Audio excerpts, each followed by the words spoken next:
History remembers the warriors who set the world on fire. But what about the man who built an empire from the ashes of silence? Without him, the Ottoman Empire would never have existed. Yet today, his name is barely remembered. This is not the tale of Osman, the fiery founder, but of his son, Orhan, the shadow builder, the man who ruled without spectacle, conquered without glory, and left behind a legacy that changed the fate of continents. Tonight, we uncover the forgotten story of the ruler who shaped the foundations of one of history's greatest empires. He didn't conquer for fame. He didn't rule for gold. And yet, without him, there would be no Ottoman Empire. The chronicles of history often echo the name Osman, the fiery founder, the dreamer of an empire. But in the shadows of his legend stood a quieter man, his son Orhan, who built the bones, the breath, and the permanence of that dream. In the early 14th century, Anatolia was a broken land. The Mongols' power was fading, the Byzantines clung desperately to fragments of their empire, and countless small Turkish beyliks fought among themselves for scraps of power. It was a time of chaos, where dreams of conquest ignited easily, but few could survive long enough to turn those dreams into enduring states. Osman Bey, the warrior father, lit the spark. But sparks alone do not sustain fire. The true test was who could take fragile ambition and hammer it into something that would last. That task fell not to Osman, but to Orhan. From the very beginning, Orhan's life was not gilded. Born around 1281 in the rugged lands of Söğüt or perhaps in Yenişehir, his childhood unfolded in an environment forged by steel and prayer. He grew up among the Ghazis, warriors of faith who struck against Byzantine frontiers. Yet, unlike his father's fiery nature, Orhan was stone. He was patient, quiet, and observant. His brother Alaeddin, a scholar, was said to be Osman's favorite. Orhan was often overlooked, standing in the background of his father's ambitions, as if fate itself hesitated before choosing him. But destiny has its own rhythm. By the 1320s, Osman grew old and frail. The once fearless warrior, now weary and ill, no longer rode at the head of his warriors. His final wish was not for gold, nor glory, but for a single city, Bursa. The jewel of Byzantine Bithynia, Bursa commanded roads, trade, and prestige. To capture it would mean legitimacy, the transformation of a roaming tribe into something resembling a state. Osman would not live to see it. That burden, no, that inheritance, fell to Orhan. Orhan did not hurl himself at Bursa's walls with reckless zeal. He understood something his father often ignored. Patience can be deadlier than swords. For 6 relentless years, he encircled the city. He severed its supply lines, drained its resources, and wore down its spirit. No grand clash of armies, no fiery storming of walls, only silence, hunger, and inevitability. Bursa surrendered in 1326, not to fire, but to time itself. That same year, Osman died. The founder of a dream passed into legend, while the son he once overlooked stepped into the mantle of leadership. Orhan's first act was not to claim a crown, nor to sit upon a throne of conquest. Instead, he buried his father in Bursa, laying him to rest within the very city he had longed for. Then, with humility rare among rulers, Orhan declared Bursa the new capital. This was not just a gesture of respect, it was a statement. A new chapter had begun. The age of wandering warriors was giving way to the age of builders. For Orhan understood that the survival of his people would not be written in the fire of raids, but in the stones of cities, in the systems that outlasted kings, and in the silent architecture of power.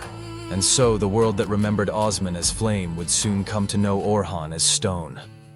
The forgotten son, now the quiet ruler, had taken his father's final dream and turned it into the foundation of something far greater than either man could have imagined. In the chronicles of empires, it is often the clash of swords that echoes loudest. Yet the story of Orhan is not one of noise, but of silence. While his father Osman was remembered as a warrior who lit the spark of conquest, Orhan became the builder who ensured that flame would never die. He ruled not through spectacle, but through structure. Europe barely noticed him. Arab historians, who wrote volumes about greater conquerors, often passed him over with only a few lines. And yet, in Western Anatolia, Orhan was crafting something no one expected, a state that would last. One of his first acts was a gesture of permanence. He minted coins in his own name. These small pieces of silver and gold carried more than currency. They carried legitimacy. Until then, the Ottomans were just another tribal beylik, their authority rooted in loyalty and charisma. By stamping his name onto coins, Orhan signaled to allies and rivals alike that his rule was not temporary, it was enduring. But it was not only coins that gave permanence. Orhan began to reshape his father's army. Instead of relying solely on tribal warriors who came and went with the seasons, Orhan introduced paid soldiers, footmen who fought not out of obligation but as a profession. He even welcomed Christian mercenaries into his service, a shocking move for his time. In doing so, he planted the seeds of what would later become the Janissaries, the most feared military corps in Europe. And yet, Orhan did not stop at armies. He understood that conquest without administration was a sandcastle before the tide. Where other rulers chased after power, he pursued stability.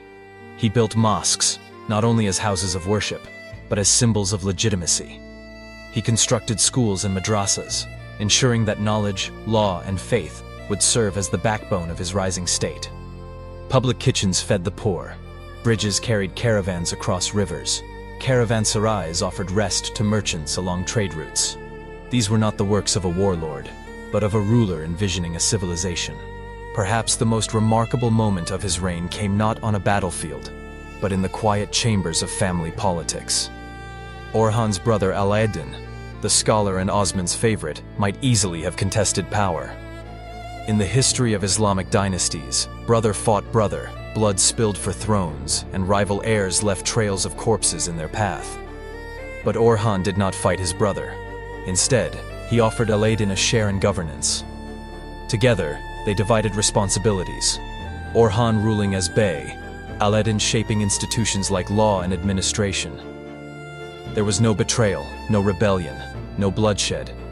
A rare, almost unheard of peace among royal brothers. Alaeddin eventually faded quietly from history, his name seldom remembered. But in that peace, Orhan preserved stability and spared his people from civil war. And then came a decision that startled friend and foe alike. Marriage.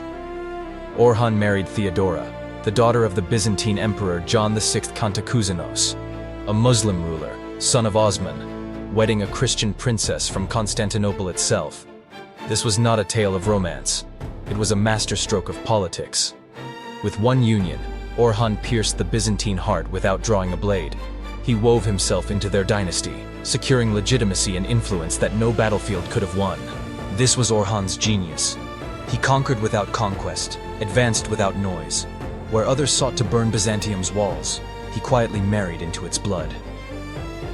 While neighboring beyliks squabbled like children over scraps, Orhan planted deep roots, slowly, methodically, until his beylik began to look less like a fragile frontier realm and more like a state that could endure the ages. By the mid-14th century, whispers began to grow. The Ottomans were no longer just border raiders. They had become something different, an organized, disciplined force that could not only raid, but rule. Yet still, Orhan remained modest. He did not proclaim himself a sultan. He did not crown himself emperor. He remained Bey, the quiet shadow builder. But the silence of Orhan's reign would not last forever. Across the narrow waters of the Dardanelles, Byzantium was crumbling, collapsing under civil war. Soon the desperate cries of an emperor would reach Orhan's ears, and with one subtle decision, he would set the Ottoman destiny onto the soil of Europe itself. By the 1350s, Byzantium was no longer the proud empire of old. Constantinople still glimmered like a jewel, but its luster was fading. Civil wars tore its heart apart. Emperors rose and fell in a haze of betrayal, and foreign powers circled like vultures.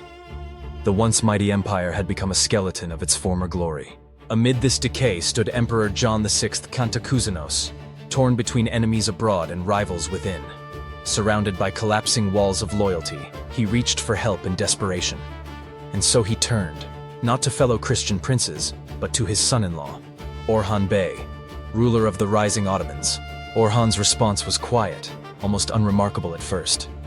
In 1352, he sent troops across the narrow Dardanelles Strait to aid the emperor. They were granted a fortress called Chimpe, a small stronghold, barely worth mention in grand histories. No proclamation, no thunderous march, no royal conquest. And yet this was the moment the world shifted, for it marked the first Ottoman foothold on European soil. From Chimpe, the horizon of history widened. 2 years later, in 1354, nature itself intervened.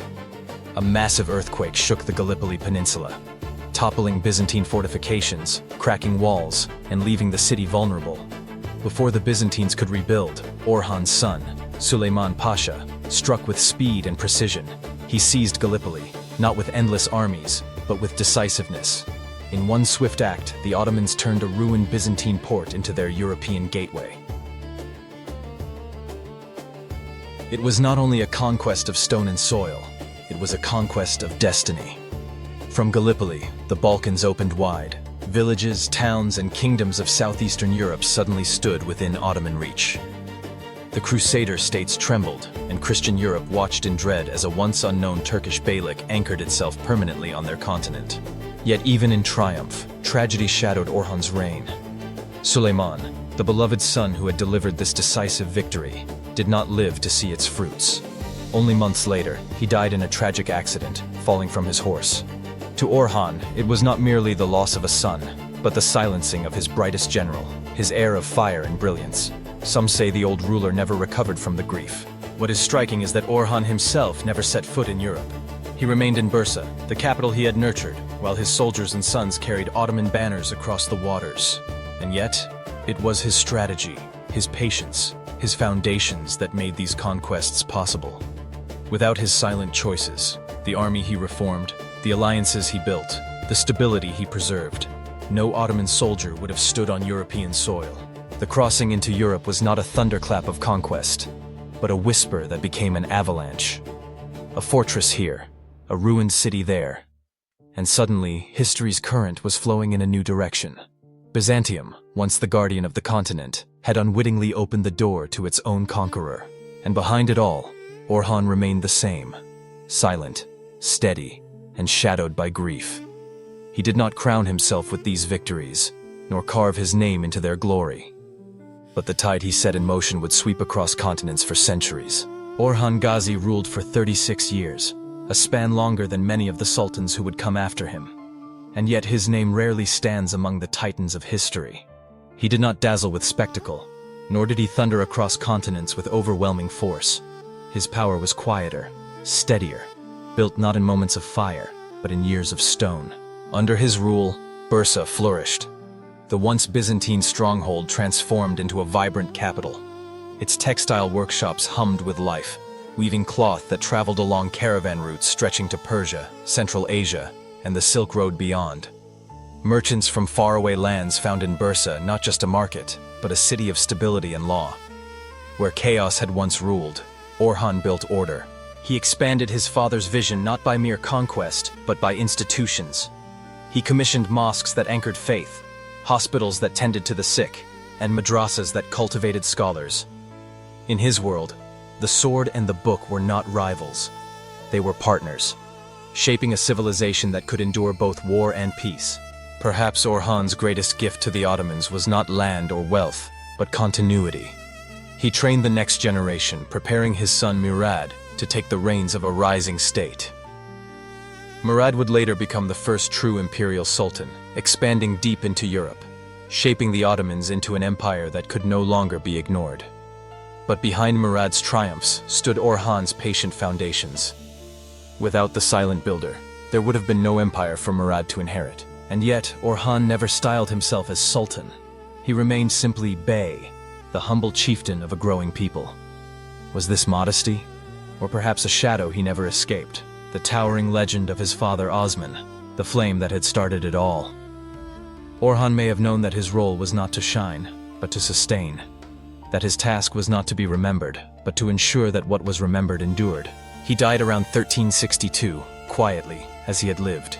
No epic tomb, no great mausoleum of marble and gold. His body rests in Bursa, beside his father Osman. Two men, side by side, one who dreamed and one who built. History, cruel in its preferences, celebrates the dreamers, the conquerors, the men of spectacle. It forgets the builders, the patient architects of stability. And so Orhan, the man who made empire possible, is often little more than a footnote in the annals of power. But perhaps there is a deeper truth in this forgetting. For the legacy of Orhan does not live in songs or legends. It lives in the very bones of the empire he shaped. The coins he minted, The armies he reorganized, the mosques and schools he built, the alliances he forged, the foothold he secured in Europe. These became the silent architecture of a dynasty that would rule for 6 centuries. In the end, Osman lit the fire, Orhan kept it alive, and sometimes the most powerful legacy is not the flame itself, but the hand that shields it from the wind. History celebrates the conquerors, the men of fire, the legends who burned their names into the world. But it forgets the builders, the patient hands that turned fleeting dreams into lasting empires. Orhan Bey was one of those hands. He ruled without crowns, fought without glory, and died without fanfare. Yet it was his silence that gave birth to centuries of power. Osman dreamed of an empire, but Orhan built it. And sometimes, history's greatest tragedy is that the quietest voices leave the deepest marks.